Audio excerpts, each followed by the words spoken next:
السلام عليكم، ان شاء الله تكونوا بخير. اليوم على بركه الله غادي نشارك معكم لي كريب اقتصاديين وناجحين بلا بيض وبلا الزبده. كيجيو رطبين كما كتشوفوا، كيجيو لذاذين.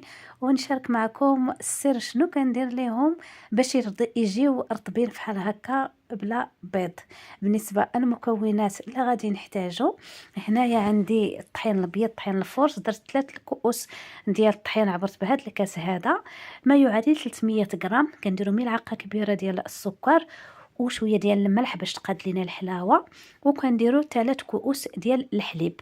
بالنسبه للحليب على حسب النوعيه ديال الطحين، ممكن نديروا 3 حتى 3 ونص ديال الحليب، حيت كاين الطحين اللي كيشرب الماء، كاين اللي ما كيشربش.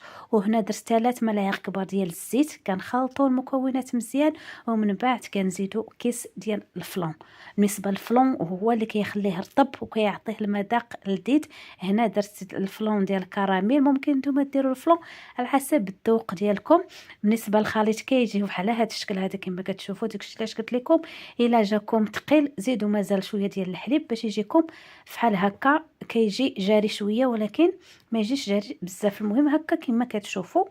ومن بعد ما كنخلطوا الخليط كنديروا المقله على النار تكون متوسطه باش ما يتحرقش لينا، حتى كنحصلوا على هذا اللون، هذا اللون ذهبي. كنقلبوا الكريب وباش يتحمر في الجهه الثانيه. انا هنا درتهم في المقله الكبيره، وانتم الحجم على حسب الحجم اللي بغيتو.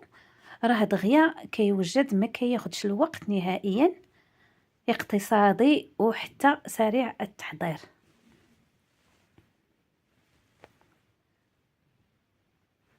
دابا غادي نستمر بنفس الطريقه حتى غادي نسالي الكميه اللي عندي ديال الكريب وندوز للتزيين. بالنسبه للتزيين انا غادي ندير لهم الشوكولات تزيين على حسب الذوق ديال كل واحد. ممكن ديروا لا الكونفيتور، ممكن يعني على حسب الذوق ديال كل واحد.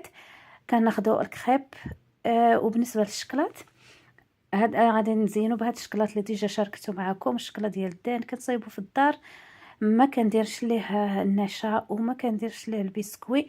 كنصايبو بطريقه صحيه، كيجي لذيذ بزاف ومفيد.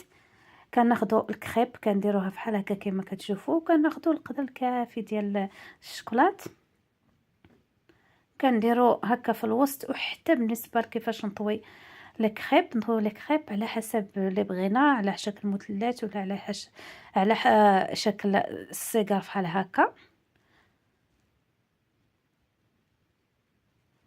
كنديرها بحال هكا وكناخذوا الثانيه غندير ليه نفس الطريقه، وغادي نستمر بنفس الطريقه كما كتشوفوا حتى غادي نسالي الكميه اللي عندي ديال الكريب.